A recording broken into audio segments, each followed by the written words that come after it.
friends. I am Master Career Strategist, Aricia Schaefer, and this is Discover Your Calling.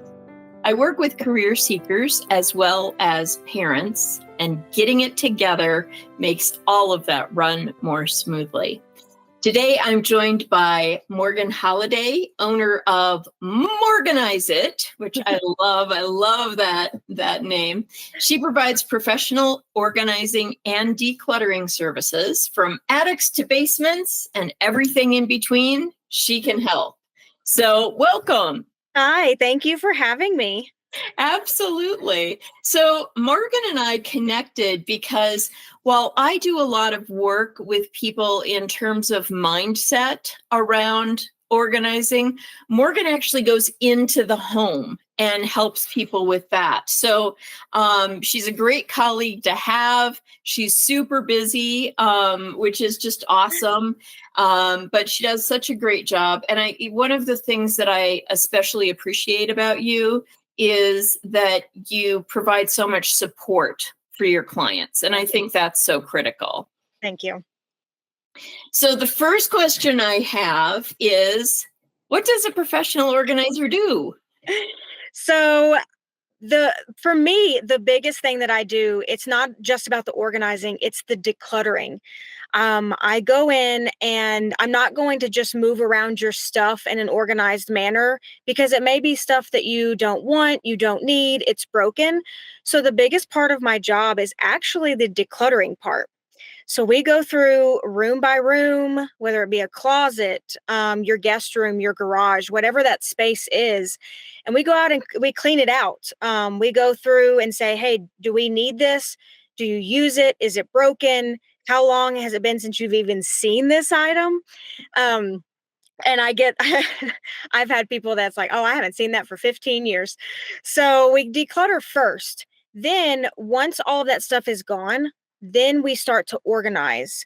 So everything that's kept, everything that you use, I help to create a system that works for you. Every space, every person is different. So it may not look the same in each house that I'm in. So we have that conversation about, what kind of person are you as far as the organizing part, whether that be they want it to be visual, they want it to be hidden, they want clear bins, they want this, but whatever that looks like. So that's when the organization part comes in. And then I do little checkups, every so often to say, hey, how's that closet? Is this working? If it's not, let's reevaluate. So that's kind of it in a very small nutshell. I love that you really customize things for each person. I think that is so important. I was at the NAPO conference, National Association of Professional Organizers, a long time ago. But one of my favorite things that they said was, are you an innie or an outie? Do you like everything put away or do you like everything that you can see? Yes, because my organizing style may not work for somebody else. I like things kind of hidden and they're organized in their hidden space.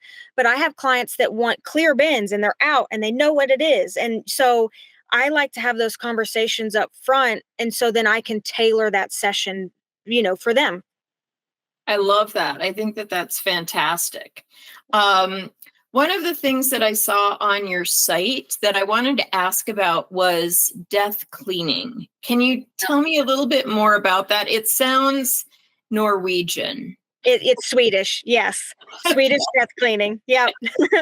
And that dreaded D word. I'm very comfortable with talking about death, having lost both of my parents, but as Americans, we do not like to talk about death at all.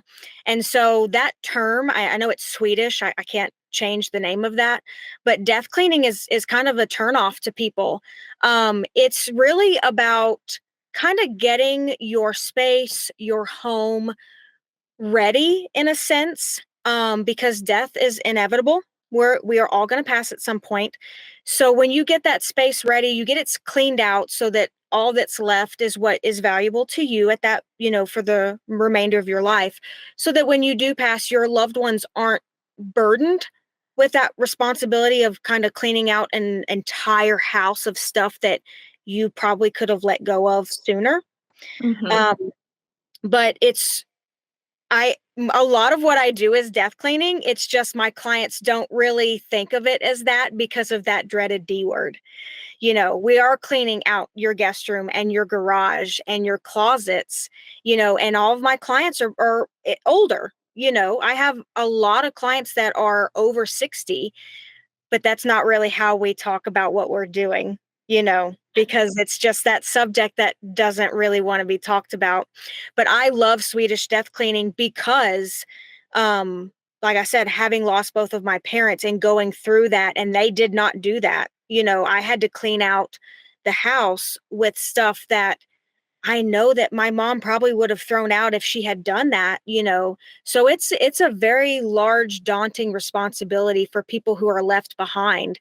Whether you have kids or not, somebody, whether it be me as a company or a family member or a friend, somebody has to come in and clean that space out.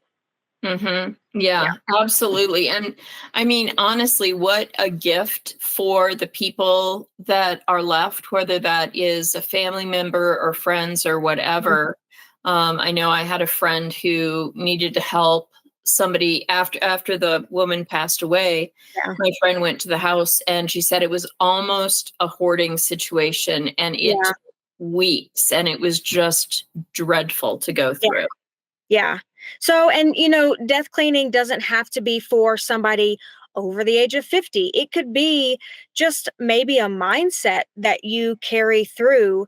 For me, I don't have kids, but I'm a minimalist person, so I know that everything that I have around me is being used, it's being loved, it has a purpose. So, in the end, not that I'm anywhere near that, but in the end, it's not going to be a daunting task for whoever has that responsibility. So it Mhm. doesn't have to be for anybody that's older. It could be somebody in their 40s, 30s saying, "Hey, I think I have too much and I want to start now."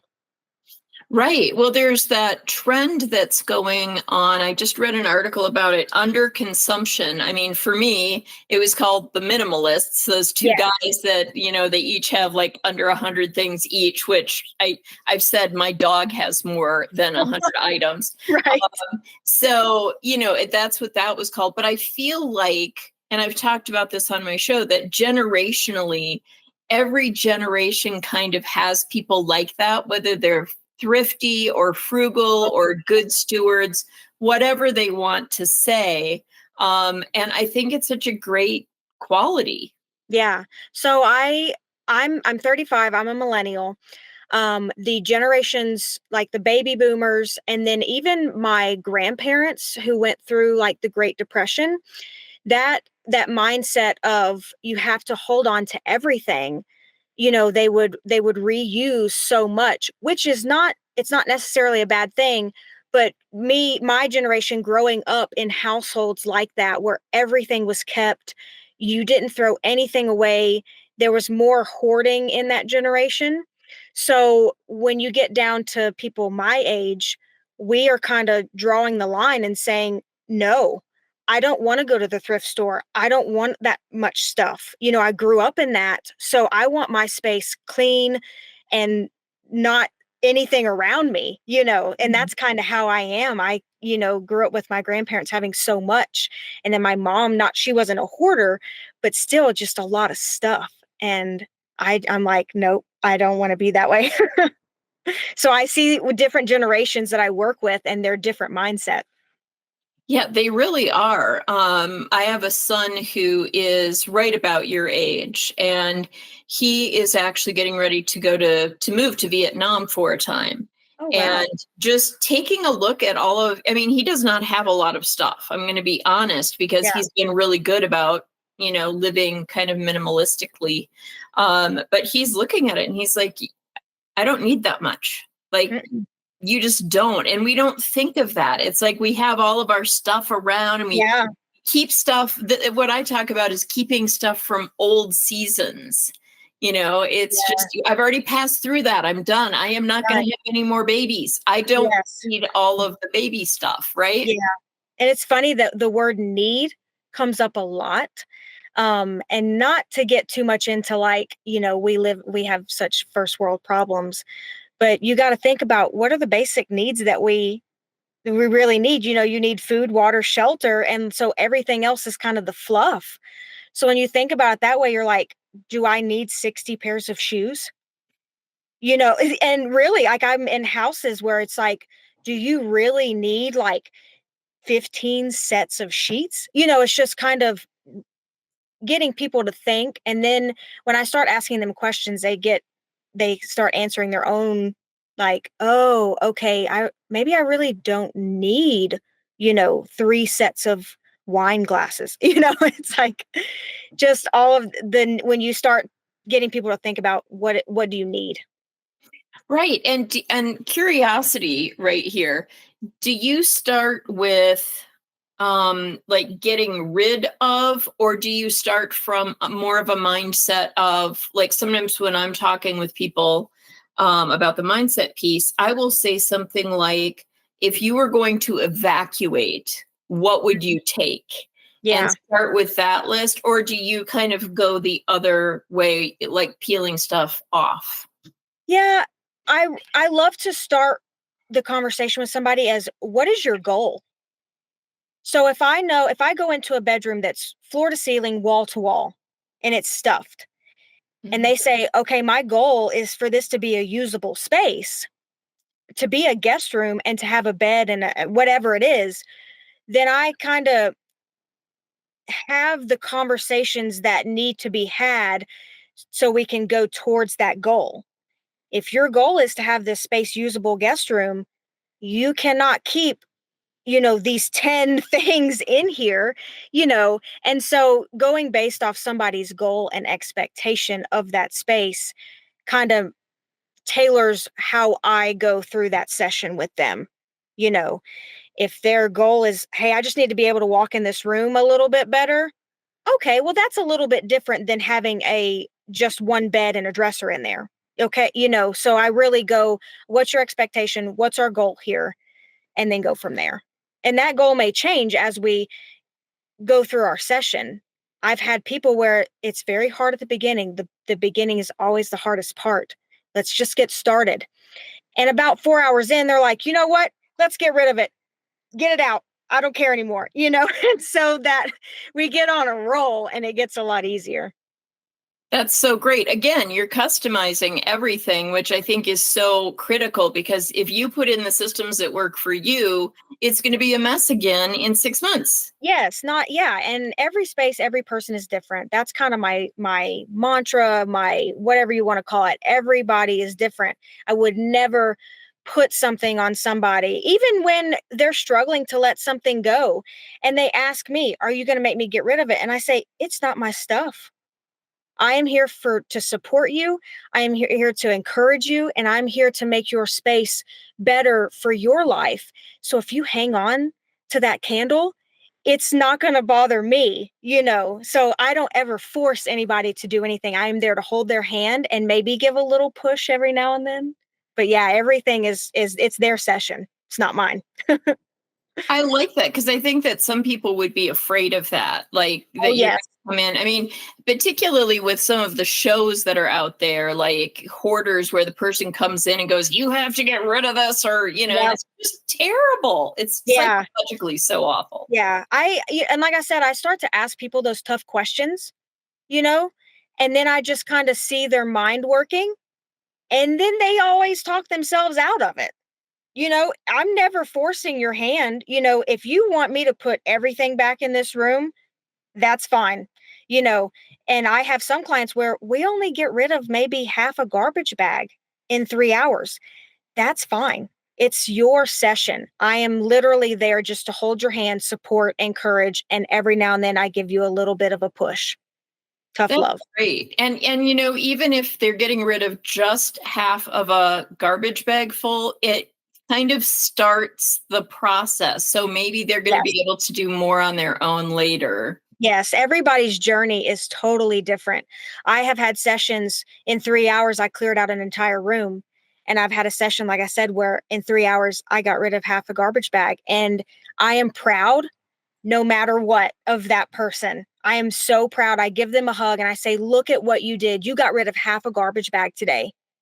And that is huge for them. But that doesn't mean that I need to compare that to somebody else's room that we cleared out. I'm sorry, I'm tearing up. I'm so proud of every client that I'm with, Yeah. because no matter how big that step is, it's a step. Yeah, that's Yeah. great. I love that. And what a Yeah. gift for them that you do feel proud of them and that you do kind of tear up. I mean, that's Yeah. one of the reasons I wanted to have you on. I feel like you really care about your clients. I mean, They're my family. yes, and you Yeah. have such respect for them. So, the other thing that I know that you do is we talked about the Swedish death cleaning, Yeah. but you also help people after a loved one has passed away. And that sounds like something that would just be so brutal. Yes. Can you tell me more about that kind of work and like how you can help people? Yeah. That is my number one passion. Like I said, I lost both my parents, and I honestly don't remember much about my mom's house getting cleaned out. I was in such a depressive grieving state, so it was mostly my family that was helping.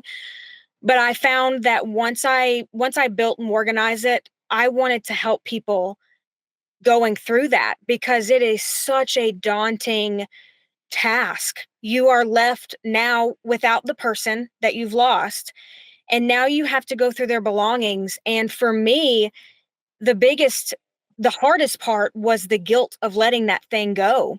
Whatever it was my mom's shirt, it was her candle, whatever that item is. And that guilt that comes with saying, well, it's not mine and it's not something I want to hold on to, but it's like I can't let go of it because it was hers. So having somebody stand there and say, it's okay, she's not in that. Letting that go is not letting her go, because that's what I had such an issue with. So I love to help people say, it's okay. Nobody's going to be mad at you. Nobody's going to come back and say, I can't believe you got rid of that, because that was your mom's. And so I really want to be a support for them, have that compassion, the patience, and doing the physical work too. That's a hard part. Boxing up things to take, because I take all donations out of the house after each session.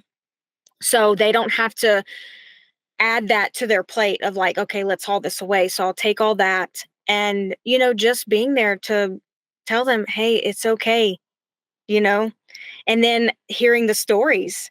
Sometimes it's nice to just grab an item and say, here's why this was important to her, him, and then kind of, okay, now I can let it go. And having somebody to tell that to that doesn't know the story. I hear so many stories from my clients, and I love it. Mm-hmm. Yeah. Yeah. So that's my number one passion, is to help those and say, hey, I know what you're going through. I've been through it twice now. We can do this. I'm here. Let's go. I love that. And I love what you said about, she is not in that cup. Yes, I had such a hard time with that. I felt like I was literally throwing my mother away, because it smelled like her. It was hers. It was on her table. It was in her kitchen, whatever. And that was so hard. Yeah. Yeah. Yeah. So That's telling somebody, hey, I get that, but know that this is just this is just a thing. This is just a cup, you know, like I know that she used it, but I'm telling you, it's okay to let it go, and it's going to feel good once you have that gone and done. right. Oh, I love that. Wow. I mean, that's so great. That's just like, Yeah. that's like heartwarming, that you do that. That's just so great. And it's scary to call somebody and say, I need help, you know. So It I get is. that too. It is. I know that you also, another aspect of your work is helping people with a move. And that's another, you're around a lot of stress. That's another Yes. stressful time. And I imagine that having an organizer there would be huge. But what is your role in that process? Because I imagine it's different than what you just talked. Yeah, a big part of my job is alleviating stress in people's lives. Like, let me take on not just the physical part of moving it and getting rid of it, but that mental part too of helping through these processes. So with moving, oh my gosh, who actually likes to move? Nobody. I've moved so much. So the first part in moving is decluttering. Let's go through, and as we're decluttering, we're going to pack with a purpose in such an organized manner with labels, and everything kind of goes, in a box that goes together.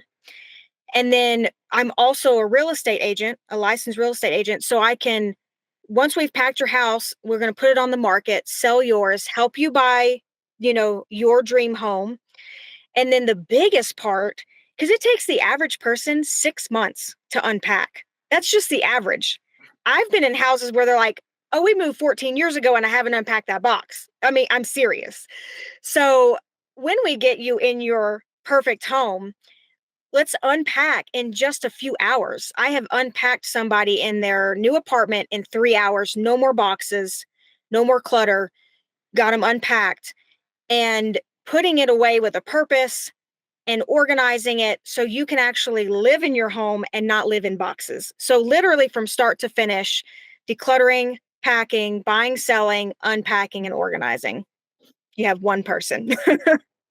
That is incredible. And like how comforting, to know so that you're not trying to deal with and coordinate 12 people to do all the things. Yeah, especially like when I'm in your house and packing you, I kind of know what you have. And so I can find a house for you that's like, oh, you really have art and you love art and you need a space for that. So I found this house that would be, whatever, again, customizing that for that person, and so I know their stuff, I know their space, I know their needs, and then can, tailor that through the whole process. That's fantastic. It's like you think of things that maybe they would not think of themselves. Yeah. Yeah.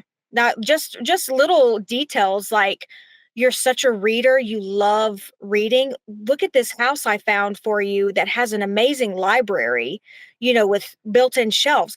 Just little details like that that maybe somebody wouldn't think of because they don't know their stuff, you know. Yeah. Yeah. I like that.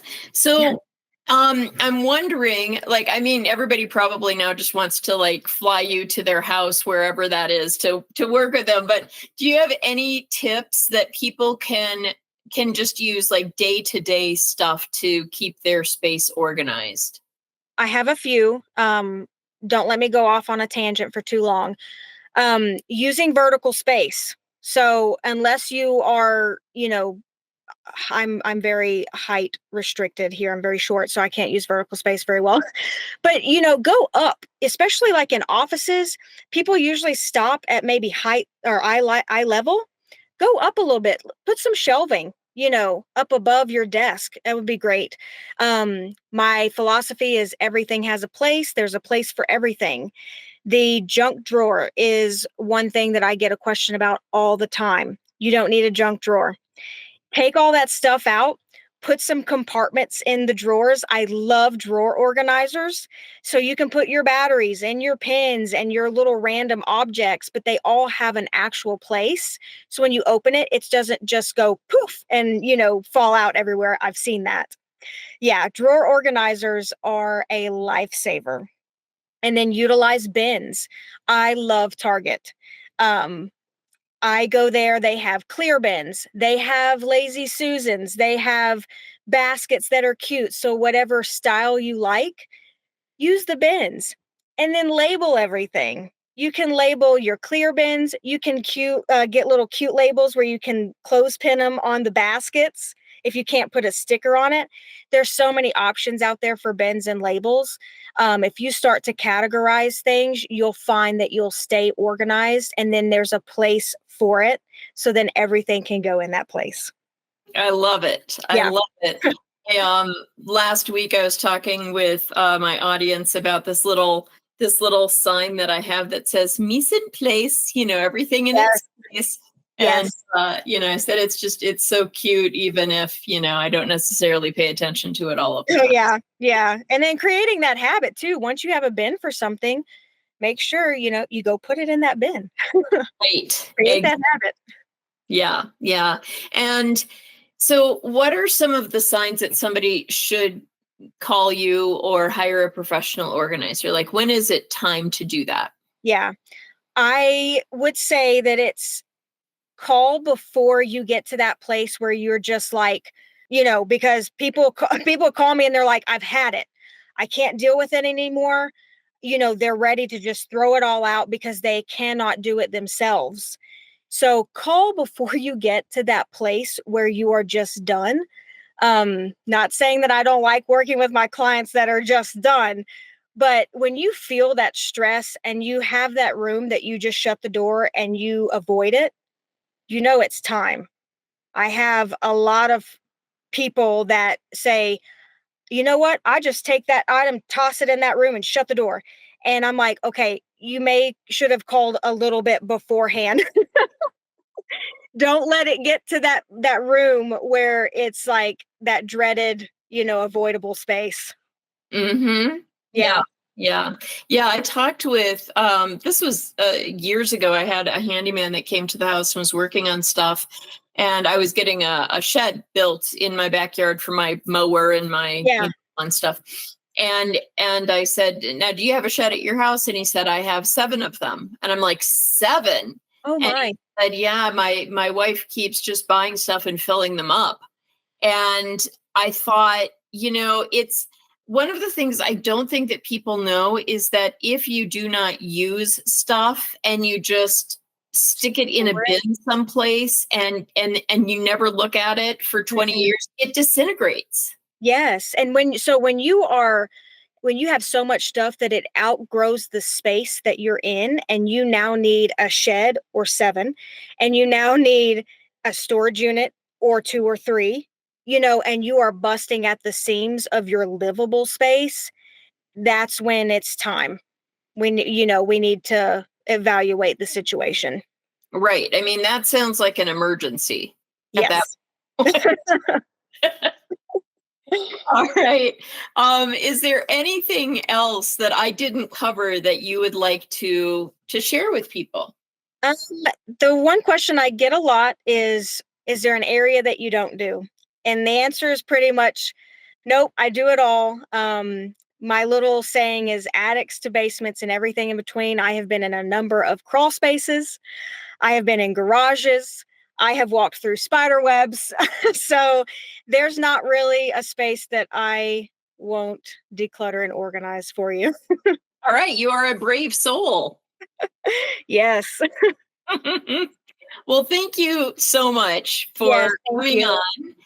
on and sharing about organizing.